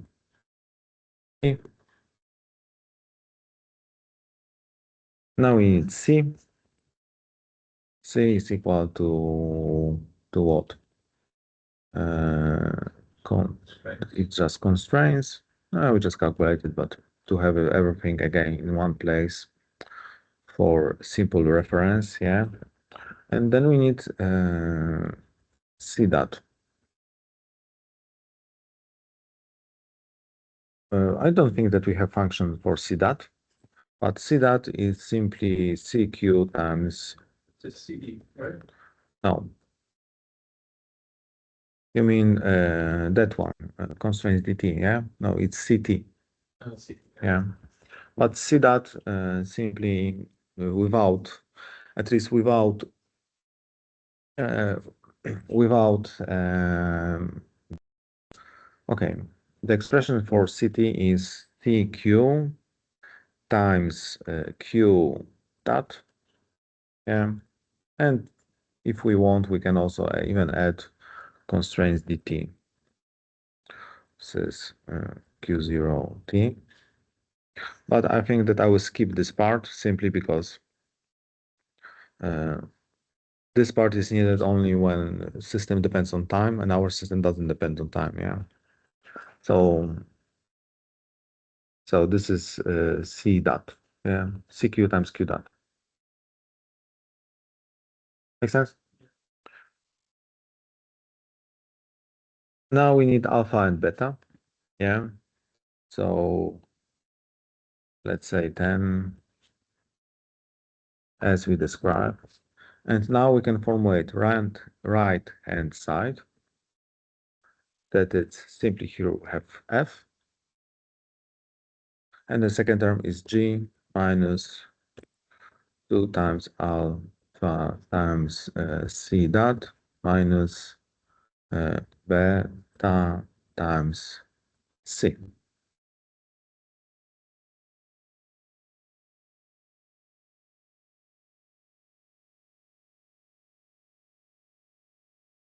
Okay, so we have now the left-hand side and right-hand side.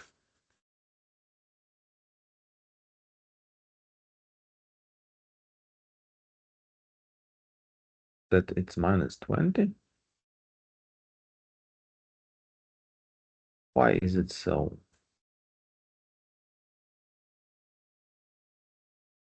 G0,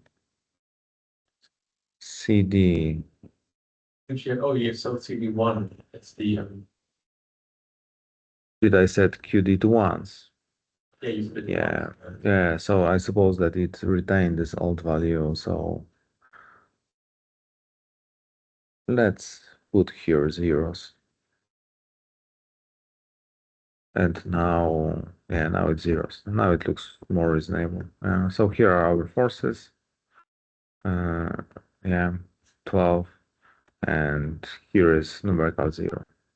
In practice, yeah, another 11. And now we can calculate Q double dot lambda is equal to run and side divided by left hand side.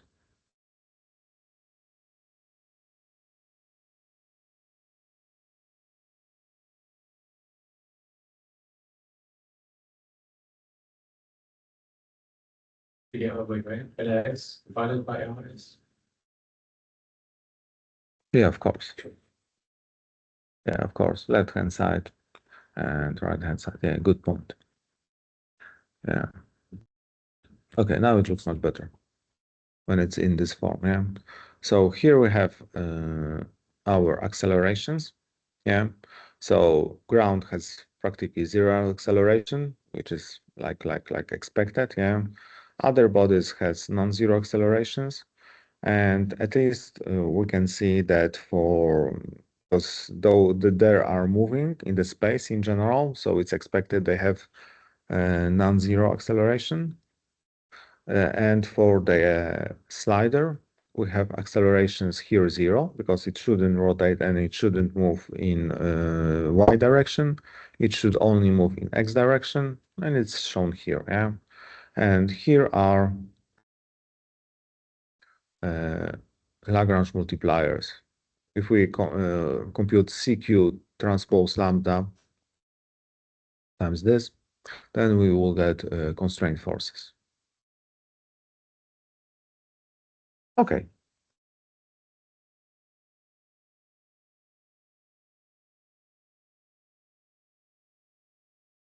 Is there anyone here there still? Oh, there are some people. Nice. So now we have this done. So should we solve this equation? Try to solve them. We still have a few minutes. Okay.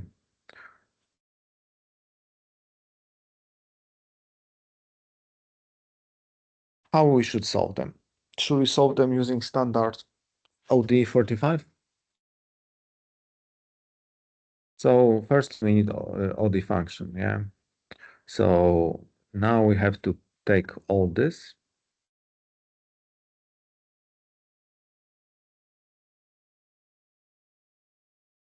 and convert to function, and function will be ODE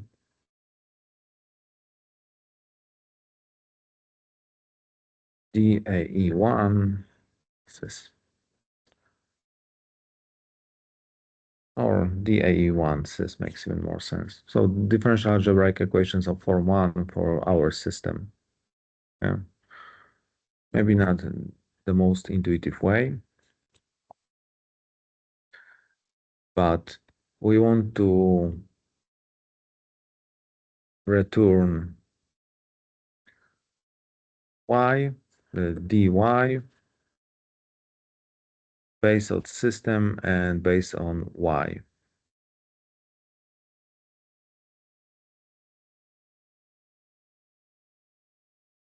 And t.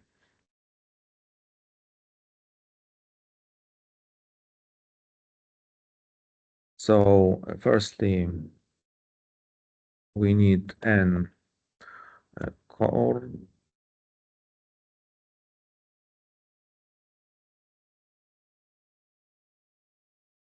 and y, as typically, yeah, contains what?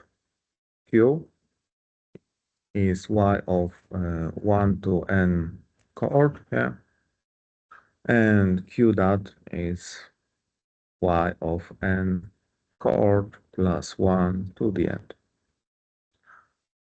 Make sense? Yeah. So now we can, we need also mass matrix because I decided not to get it. Mass matrix for the system. Yeah, maybe it should be in the system because like here calculated, but this is a little of detail simply. So we get M, CQ, and constraints we can formulate now. Left-hand side, just to make it slightly nicer, let's put it here. Then the forces, of course, for Q and T. Then G for Q and Q dot T. C for Q and T. CD for Q and D0. Alpha, beta, maybe they should be in the system in practice, but okay, we don't have time for it. Then we have right-hand side that we can solve, that we can have QDD lambda, yeah, solved. And then we can decide that dy is equal to, because the first one is y, so first one is QD, and the second one is QDD lambda 1 to n coordinate.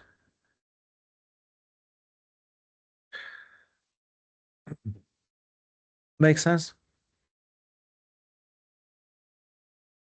Okay, so for the with function like that, we should be able to run simple analysis, and we have still 5 minutes to do so. So Let's revert it back because it doesn't make sense. But still, we were able to write this function. Yes, so solve our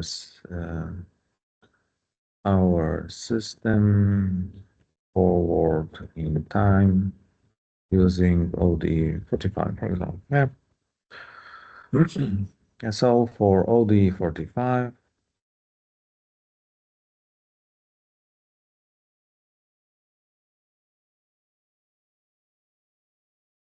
I don't understand this behavior, but okay, we need all the function to span and y0. Yeah.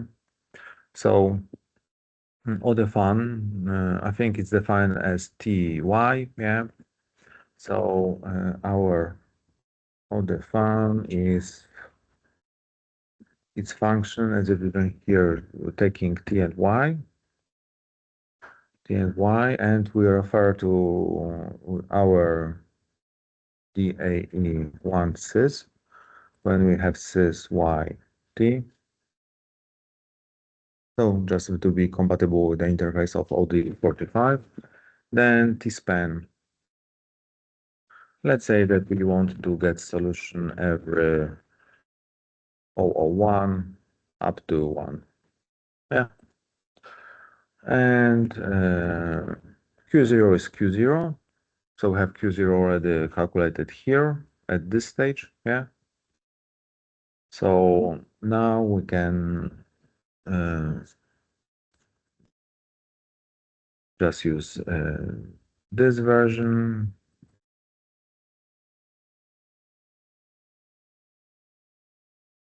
Let's make it capital because we already have at least one of those. TY equal. And okay, we don't have Y0. I was yeah, because we have Q0 and Y0 is Q0 and Q dot 0. Yeah.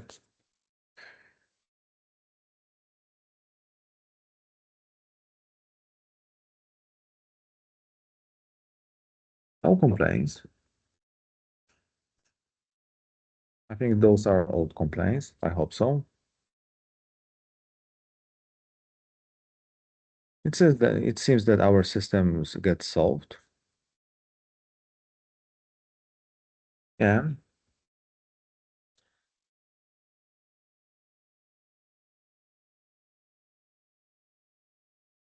It seems that our ground is not moving, which is always good. Yeah, because if we lose the ground, then it's never a good case. Yeah. So our ground is not moving, and our bodies are also not moving a lot.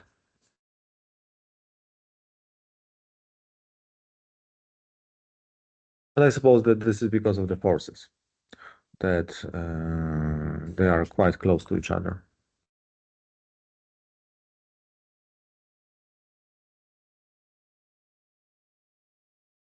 And what if we remove gravity?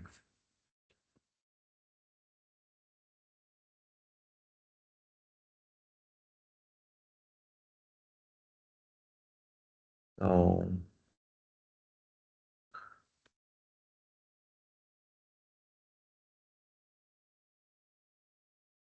okay, we got a very similar system. Okay, so what if we if we preserve the gravity, but if we remove external forces?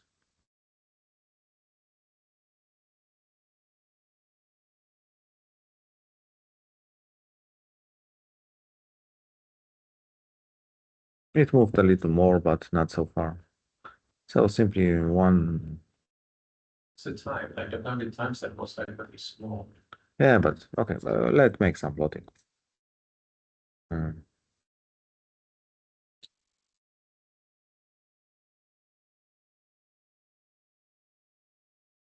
Because we are running out of time.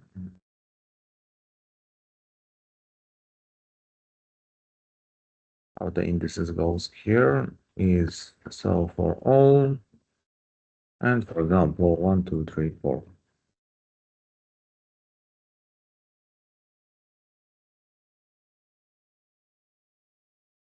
Maybe it's better to plot number 6.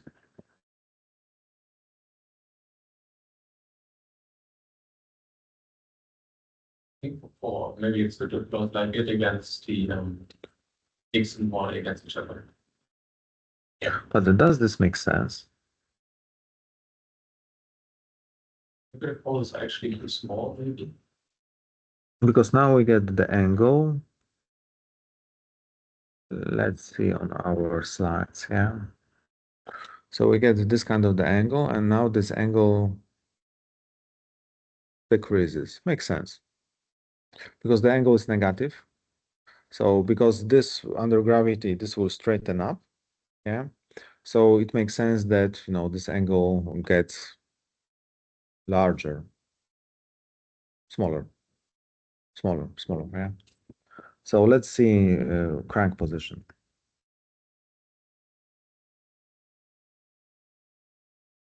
So crank position should be, okay, we get some nicer stuff here for solve kinematics where we get those indices. Okay, not solve kinematics, but slider crank kinematics, yeah. Here we get those indices, so slider X, exactly. So let us plot slider X. Let's close, where is, okay, it's here.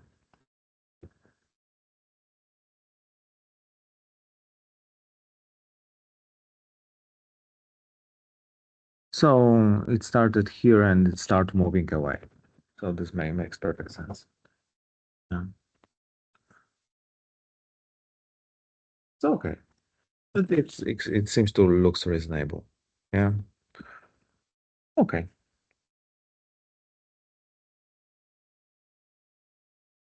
Yeah, good. Okay, perfect. So I have the final assignment for you. It was close, yeah, but now we make the dynamics. Yeah, so yeah, but it's just simple. I will even simplify it. So let's skip this part. So so this is amendment to the final assignment.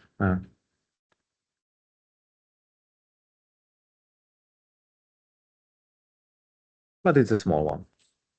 So some missing features, yeah. So with translational joints.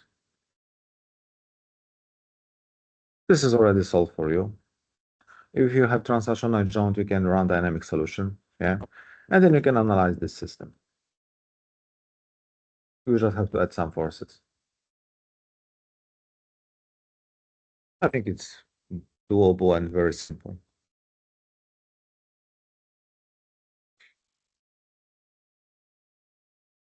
So I thought the deadline could be 20, but because we are meeting at 16th, I think it must be 14. Does it make sense? 14th? Because we are meeting at 16th or 13th? No, 13th. Then I will have to check it before our meeting, but I think that I will do it.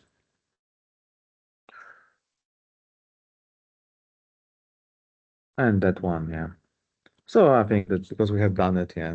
So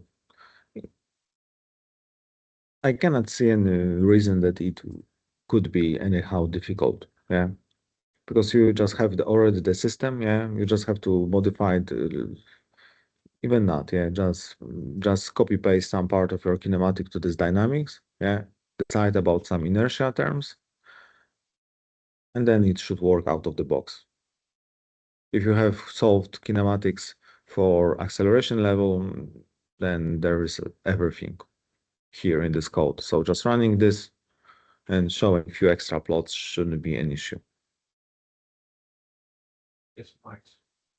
I will see like other questions regarding station. Sometime. Yeah, we can discuss about this. But okay. But this concludes our meeting today. Do you have any questions or complaints or whatever?